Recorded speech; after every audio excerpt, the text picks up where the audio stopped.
योगीराम सूरत कुमार योगीराम सूरत कुमार योगीराम सूरत कुमार जय गुरुराया योगीराम सूरत कुमार योगीराम सूरत कुमार योगीराम सूरत कुमार जय गुरुराया योगीराम सूरत कुमार योगीराम सूरत कुमार योगीराम सूरत कुमार जय गुरुराया योगीराम सूरत कुमार योगीराम सूरत कुमार योगीराम सूरत कुमार जय गुरुराया योगीराम सूरत कुमार योगीराम सूरत कुमार योगीराम सूरत कुमार जय गुरुराया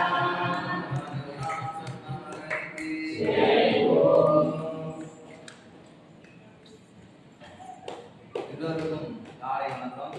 இந்த யோகிராம் சுரத்குமார் அப்படிங்கிற இந்த ஆலயம் உருவாகிறதுக்கு அடிப்படையாக முதலில் இருந்த ஒரு விஷயம் இந்த நாமம் மட்டுமே. ஃபர்ஸ்ட் இதுக்கு ஆரம்பித்து முதல் காரணம் இந்த நாமத்தை சொல்ல ஆரம்பிச்சதுதான். நாமத்தை ஏன் சொல்ல ஆரம்பித்தேன் அப்படின்னா, எனக்கு ஒரு கஷ்டம், ஃபேமிலியில் ஒரு கஷ்டம், எனக்கு ஒரு கஷ்டம், ஒரு வேலைக்கு போல வந்ததும் போல நான் வாட்டுக்கு வீட்டில் பயங்கர கஷ்டம். ஃப்ரெண்ட்ஸ் வந்து கூப்பிடுறாங்க, இது ஒரு கோயில் இருக்குது காணிமடம் பக்கத்தில் ஒரு யோகிராம் சுரத்குமார் அப்படின்னு ஒரு கோயில் இருக்குது வாங்க. சரிட்டு அவங்க கூட சேர்ந்து நான் பயணப்பட்டு அந்த காணிமடத்தோட கோயிலுக்கு நான் போகிறேன். அங்கே போன உடனே என்ட்ரன்ஸில் சாமியுடைய ஃபோட்டோ பார்த்தோன்னே இந்த சாமி நம்ம ஏற்கனவே பார்த்துருக்கோமே அப்படின்னு பார்த்தா, நான் வேலை செய்கிற இடத்துல மகேஸ்வரன் இந்த வழிக்கிறவங்க வந்து இந்த சாமியை கூப்பிட்டுருந்தாங்க.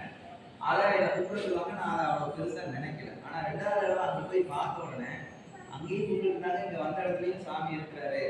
அப்படின்னா நம்ம மறுபடியும் இந்த சாமி நம்ம ஏதோ ஒரு விஷயத்துக்காக மறுபடியும் பார்க்க கூப்பிடுறாரோ அப்படின்னு ஒரு மனசுல இருக்கும்போது, அந்த என்ட்ரன்ஸில் நுழைஞ்ச உடனேயே என்னால் தேர்ந்தெடுக்கப்பட்டவர்கள் மட்டுமே இந்த ஆலயத்துக்குள் வர முடியும் அப்படிங்கிற அந்த வாசல் இருக்கு. அது இன்னமும் என்னை வந்து என்னாச்சுன்னா ஒரு பெரிய ஆர்வத்தை வந்து இருந்துச்சு.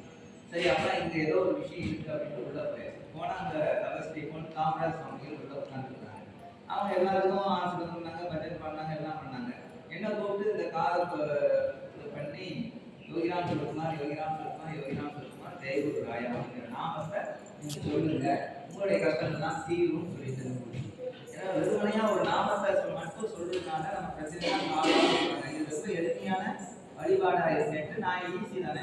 அதுக்காக இன்னொரு விஷயத்தையும் சேர்த்து சொல்லி கொடுத்தாரு. என்ன சொல்லி கொடுத்தாருன்னா, இதுக்கு நீ குளிக்கணும், சுத்தமா இருக்கணும், அங்க இருக்கணும், இங்க இருக்கணும், எந்த பிரச்சனையும் கிடையாது.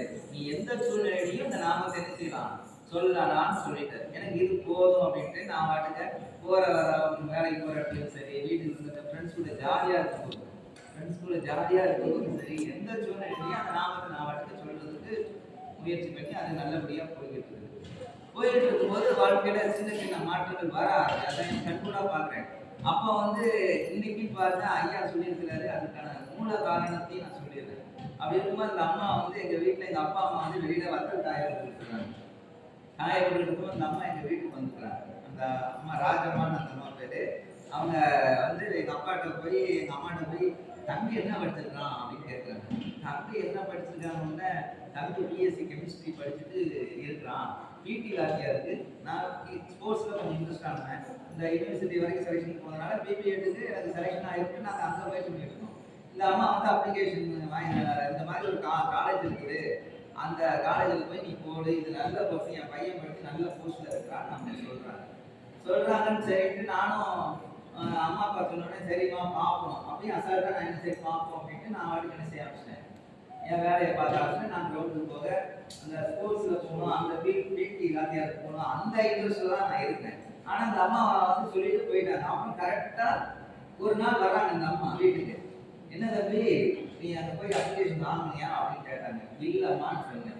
இந்த அம்மா அடுத்த தடவை வரும்போது அப்ளிகேஷன் வந்துச்சு. எங்க இருக்கு? காந்திகிராம திண்டுக்கல் யூனிவர்சிட்டியில இருந்து இந்த அம்மா அங்கே போய் வாங்கிட்டு யார் இந்த அம்மாவுக்கு எனக்கும் பெருசாக வந்து வளர்க்குறேன். ஆனால் அம்மா அப்பாவுக்கு பழக்கம். அவங்களுக்கு என்னன்னா இவங்க கஷ்டப்பட குடும்பத்தில் உள்ளவங்க அவங்களுக்கு நல்லா தெரியும். மனைவிட்டு திண்டுக்கல்ல இருந்து அப்ளிகேஷனையும் வாங்கி என் கையில் வந்து கொடுத்துட்டு போறாரு. அதையும் வாங்கி வச்சுட்டேன், மூளையில போட்டு நான் எங்க போயிட்டு இருக்கேன், பிடி வாத்தியாருக்கு ட்ரைனிங் போகணும்னு அங்கே அந்த முன்னோர்களே அடைகிறேன்.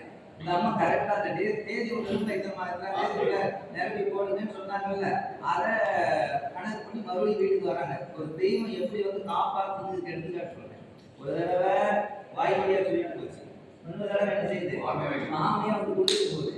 அதையும் நான் நிரப்பி போடலை. மறுபடியும் வீட்டுக்கு வந்து என்ன தம்பி நான் உங்க பாம் வாங்கி கொடுத்தேனே, நீங்க வந்து நிரப்பி போட்டியா? அந்த அம்மா அப்படி எனக்கு ஒரு ஷாக் ஆச்சு. என்னப்பா நான் ஒரு பெரிய மனுஷன், நம்மளுக்காக அடைஞ்சு போய் ஒரு நம்ம பிள்ளை நல்லா இருக்கணும்னு ஒரு ஆத்திரத்தில் வச்சு உனக்கு ஒரு அப்ளிகேஷன் வாங்கி கொடுத்துருக்கேன். நீ படிக்க போகலாம், ஆனால் ஒரு பெரிய மனுஷன் வந்து வாங்கி கொடுத்தேன். அதுக்கு மரியாதை கொடுத்துருந்தீங்கன்னா கூட இன்னைக்கு நீ அந்த அப்ளிகேஷன் போட்டுருப்பீங்க அப்படின்னு ஒரு மாதிரியா சொன்னோம்னா எனக்கு ஒரு மாதிரி ஆயிடுச்சு. உடனே கரெக்டாக 2 நாள் தான் இருக்கு, போஸ்டல் போட்டால் என்ன செய்யாது ஒவ்வொரு டவுட்டு. உடனே நான் என்ன உட்காந்து அப்ளிகேஷன் அன்னைக்கு நைட்டோட நைட்டாக ஃபில்அப் பண்ணிட்டு அடுத்த நாள் காலையில் அந்த அப்ளிகேஷன் கொண்டு போய் கொடுக்கணும்னு முடிவு பண்ணிடுச்சு. நேர்லயே போய் நான் அனுப்புனா போதோ போடுங்கிற ஒரு பதட்டம், இந்த அம்மா இப்படி கேட்காங்க அப்படின்ட்டு ஒரு விஷயத்துல சொல்லிட்டு அவங்க போயிடுச்சு. அட்டஸ்டட் வாங்க சர்டிஃபிகேட் வெரிஃபிகேஷன் அட்டஸ்டட் வாங்கி கொண்டு போகணும். இங்கே யார்ட்டையும் நைட்டாக யார்கிட்ட போய் வாங்கணும் ஒரு அப்பா மதுரைக்கு போய் ஸ்டே பண்ணி அங்கே எங்களுக்கு தெரிஞ்சவங்க ஒருத்தவங்க இருக்காங்க, அவங்க மூலமா டாக்டர் அட்ரஸ் நமக்கு தெரிஞ்ச டாக்டர் பக்கத்தில் இருந்தாப்பா நைட் வந்து இங்கே தங்கிக்கோ, அட்ரஸ் போட்டு உனக்கு என்ன செஞ்சிடறேன் கொடுத்து அனுப்பிடுறேன் அப்படின்னு சொன்னோடனே அங்கே போய் நைட்டு ஸ்டே பண்ணி அட்ரஸ் வாங்குறேன். அடுத்த நாள் காலையில் கிளம்பி பஸ் ஏறி காந்திகிராமத்துக்கு பஸ் ஏறி போய்கிட்டு இருக்கேன். போய்கிட்டு அப்ளிகேஷன் கொடுத்துட்டு ரிட்டர்ன் வருவோம்ல, அப்போ மதுரையில் வந்து இறங்குறேன். எங்கள் ஊரில் கார்பரேஷன்ல ஆடிட்டராக இருக்கு, மதுரை கார்பரேஷன்ல ஆடிட்டராக இருக்கு. அவர் வந்து அங்கே கச்சேரி என்னடா தம்பி இங்கே வந்துருக்குற அப்படின்னு அவர் என்ன கேட்குறாரு. என்ன இல்லை வைப்பா, அந்த மாதிரி எங்கள் அப்பாவுக்கு வந்து அண்ணன் முறை அவங்க சொன்னாங்க. இல்லைப்பா இந்த மாதிரி காந்தி கிராமத்தில் யூனிவர்சிட்டியில் ஒரு அப்ளிகேஷன் ஒரு அம்மா அனுப்பிட்டாங்க, சேனிட்டரி இன்ஸ்பெக்டர்னு ஒரு அந்த கோர்ஸுக்கு பேர், அதுக்கு அப்ளிகேஷன் போட்டு கொடுத்துட்டு வரப்பா போடல என்ன டேட் ஆகிட்டு கொடுத்துருவேன். அவர் வந்து ஒரு கார்பரேஷன் ஆடிட்டு இருந்த அம்மா எளிமையாக வந்து சொல்கிறாங்க. அதை நான் என்ன செய்யல காற்றுலாம் ஏற்றுக்கல. எங்கள் ஊர்லேயே முத படிச்சுட்டு ஒரு போஸ்டிங்கில் இருக்கிறவர் பெரிய நிலத்தில் இருக்கிறார் பார்த்தோன்னா நமக்கு ஒரு பெரிய சந்தோஷம். அவங்க பார்த்த உடனே இப்படி சொல்லினா அவர் நல்ல போஸ்டா படிச்சு முடிச்சோன்னு வேலை விட்டுறாங்க. அதாவது அவருக்கு அவர் வேகமாக சொல்லும் போது நமக்கு இன்னும் கொஞ்சம் அதில் என்ன செய்யுது ஒரு நம்பிக்கை வருது. உடனே அப்படியே இருப்பா அப்படின்னு என்ட்ரன்ஸ் இருக்கும், நீ போய் படிச்சுட்டு நான் கேட்போங்க, படிச்சுட்டு என்ட்ரன்ஸ் எழுதிட்டு என்கிட்ட வந்து சொல்லு அப்படின்னு. எதுக்கு சொல்றாரு எனக்கு அப்படி புரியல. சரிட்டு நானும் போய் என்ட்ரன்ஸ் நல்லா அவர் சொன்னோன்னா கொஞ்சம் இன்ட்ரெஸ்டடா உட்காந்து படிச்சு செஞ்சு எனக்கு என்ட்ரன்ஸ் எழுதுறேன்.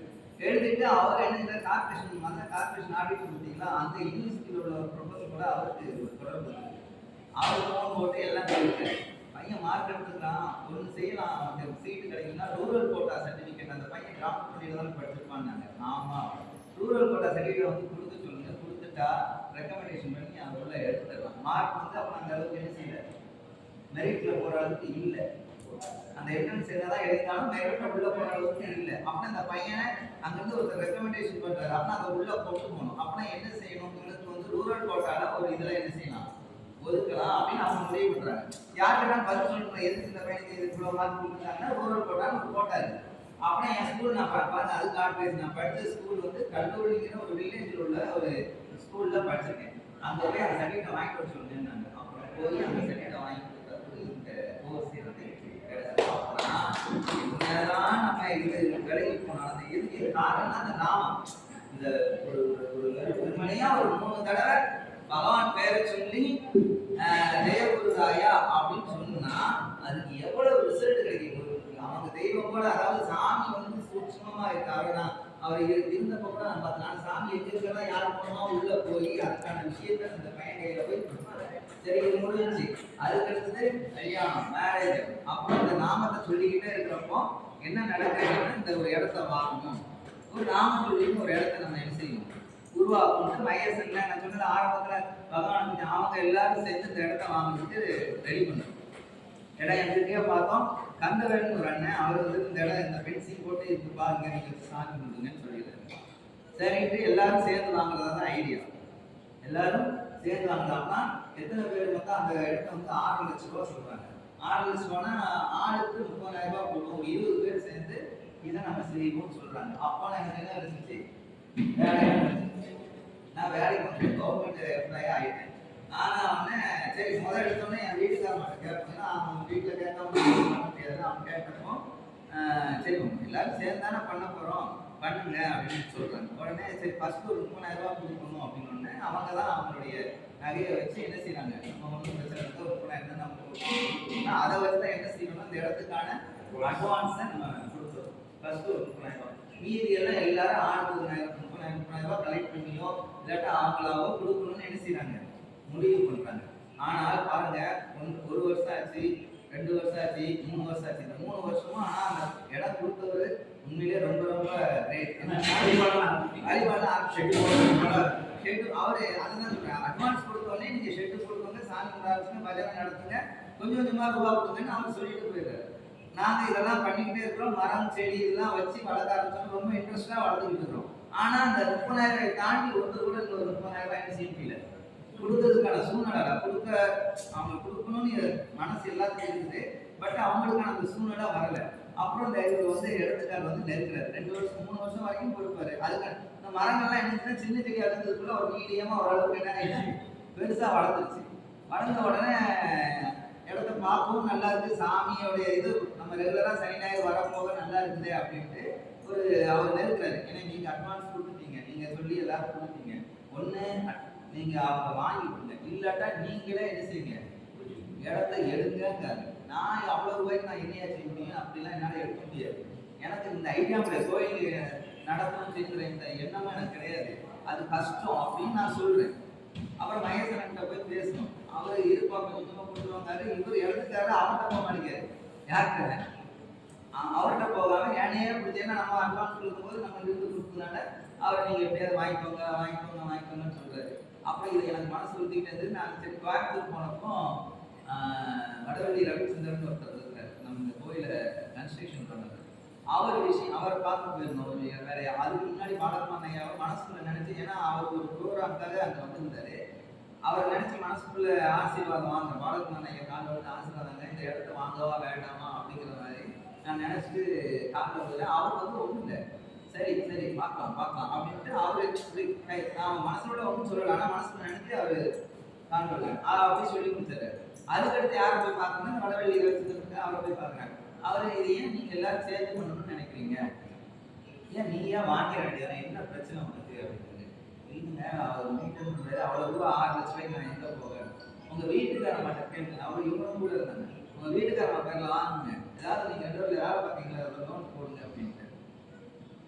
இது என்ன தெரியல, நாங்களும் பேசாம வந்துட்டோம். நான் என்ன பண்ணிட்டேன், இல்லைன்னு அவர்கிட்டயே போறேன், என்ன இந்த இடத்துல இல்லைன்னா நீங்க இடத்த எடுத்துட்டு போங்கன்ட்டேன். யார்கிட்ட, கந்தாரன்ட்டேன். இல்லைன்னா நீங்க இடத்த திருப்பி நீங்களே வச்சுக்கோங்க, நாங்க சாமி வீட்டுக்கு கொடுக்கணுன்றோம் அப்படின்னு. என்னங்க இப்படி பேசுறீங்க அப்படின்னாங்க. அப்படி இவங்களுக்கு என்னன்னா, அந்த இடத்த எடுத்துக்கோங்க நான் வார்த்தையை சொன்ன உடனே, இடம் வேண்டாம் நான் வார்த்தையை சொன்ன உடனே இவருக்கு என்னன்னா, இந்த மரங்கள்லாம் இவ்வளவு கஷ்டப்பட்டு வளர்ந்து அழகா இருக்கு, சாமி அப்படி அழகா செட்டு போட்டு அழகா இருக்கு, உங்க உழைப்பு. அவளுக்கு என்ன, நம்ம வீட்டுக்கார அதை விழுந்து விழுந்து பார்த்தாரு செஞ்சாரு, ஏன் மேல ஒரு இறக்கம். ஒரு 3 வருஷமா கரண்ட் இல்ல, ஒண்ணு இருக்காது, உள்ளுக்கு வந்து நம்ம தண்ணி வச்சு அந்த ஒரு ஆர்வத்திலே அடைஞ்சதுனால அவங்க நமக்கு அது வந்து இறக்கப்பட்டாங்க. என்னன்னா அவனை இறக்கப்பட்டு இன்னைக்கு வரைக்கும் முடிச்சுக்கிட்டு இருக்காங்க. அது இறக்கப்பட்டு சரிங்க விடுங்க நம்மளே வாங்க, சரிங்க வாங்குவோம்னு சொல்லிட்டு அதை வாங்கி முடிவு பண்றாங்க. சரிட்டு லோன் என்ன இருந்துச்சு போட்டாச்சு, லோனை போட்டு 6 லட்ச ரூபாய் எடுத்து அவர் கையில கொடுத்து பத்திரத்தை என்ன செய்ய முடிச்சிடும்.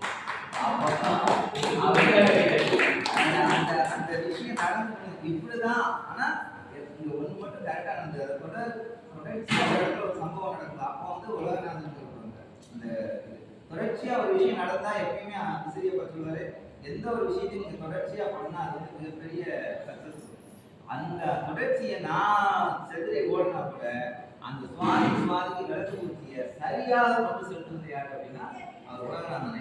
அதை நம்ம இங்க எனக்கு தெரியாதுல்ல, நம்ம கோயில் எப்படி நடந்து தெரியாது, ஏதோ ஒரு இடத்த வாங்கிட்டு நம்ம ஆமா சொல்றேன், இந்த பூஜை எப்படி நடந்துன்னு யாரு அவரை கூப்பிட்டு எங்கேயா நீங்க தான் பார்த்துக்கணும் அப்படின்னா அவர் சுவாதி பூஜையை ரெகுலரா நடத்திட்டு பெண்களை கூப்பிட்டு அதுக்கு ரெகுலரா நடத்தாங்க. இதுக்கு இடையில இவங்க விசிட் சங்கரையா செல்லாமா அவங்க இதெல்லாம் வந்து நாங்க பதிவுலாம் ரெகுலரா பார்க்கும்போது மாசானம் தெரியாம பஜன் பாட நம்ம இடத்துக்கு வருவாங்க. அவர்கிட்ட சொல்றேன், இந்த மாதிரி விசிட் சங்கரையாவை பார்க்கணும், எல்லாம் பார்க்கணும், கோயிலுக்கு எவ்வளோ இருக்கு, ஆனால் அதுக்கான சூழ்நிலையும் எதையும் அவ்வளோ ரூபாய்க்கும் கொடுக்கல, அதுக்கான சூழ்நிலையும் வரல. அப்புறம் விஜயகுமார் சார் மூலமா இங்க ஒரு ஒரு வர வந்து அதுக்கடுத்து இவங்க வந்தா அப்புறம் தான் இப்படி ஒரு கோயில் பாதிப்புல இருக்குன்னு எங்க தெரிய ஆரம்பிச்சு, உலகத்துக்கே தெரிய ஆரம்பிச்சு. இல்லைன்னா அது வரைக்கும் நாங்க எங்களுக்குள்ள நாங்க வழிபாடா போக இந்த மாதிரியே இருந்த ஒரு விஷயம். விசிசங்கர் ஐயா மாமா வந்தா அப்புறம் இந்த கோயில் இதுக்கடுத்து வளர்ந்து இதுக்கடுத்து கும்பாபிஷேகம் அளவுக்கு வந்து இவ்வளவு பெரிய கோயில் இன்னைக்கு உருவாயிருக்கு அப்படிங்கிறது நான் எல்லாருக்கும் நானும் அடிப்படை காரணம் எங்க இருந்து ஆரம்பிச்சு, ஒரு நாமத்தை சொல்லாது ஏன் கஷ்டத்துக்கு. ஆனா அந்த நாமத்தை நீங்க கஷ்டத்துக்காக ஒரு நாமத்தை சொல்லுவீங்க, நல்லா புரிஞ்சுக்கோங்க. உங்க கஷ்டத்துக்காக ஒரு நாமத்தை சொல்லுவீங்க, அவர் நாமத்தை சொல்ற சந்தோஷத்துல உங்களுக்கு என்ன வேணுமோ டக்கு டக்கு கொடுத்து விட்டுவாரு. கொடுத்துட்டு அதுக்கு ஒரு செஞ்சு வைப்பாரு. அப்புறம் தான் இருக்கு நம்ம வேட்டை என்னன்னா, உனக்கு எதுக்குன்னா நீ உன்னோட பேர் என்ன, உனக்கு தேவையானதை அவனுக்கு கொடுத்தேன். நீ வந்து எல்லா மனிதர்களும் கூட என்ன செய்ய முடியாது, வாழ முடியாது. ஒரு ஆசையா நீ ஒரு நார்மல் பர்சனா கோபதாபங்களோட பழிவாங்குற எண்ணத்தோட இவங்க செஞ்சா நான் இதை திருப்பி செய்வேன் அப்படிங்கிற எண்ணத்தோட நம்ம என்ன செய்ய முடியாது, வாழ முடியாது. நீ விட்டு கொடுத்துதான் போகணும். யார் இஷ்டப்பட்டாலும் கேட்டு பேசாம போகணும். யார் எதை சொன்னாலும் எதையும் என்ன செய்யக்கூடாது, பெருசா நினைக்கிறார், ரிவெஞ்ச் எடுக்கக்கூடாது. எந்த ஒரு விஷயத்துக்கும் நீ போகக்கூடாது. உனக்கு தேவை என்ன, நாமத்தை சொல்லு.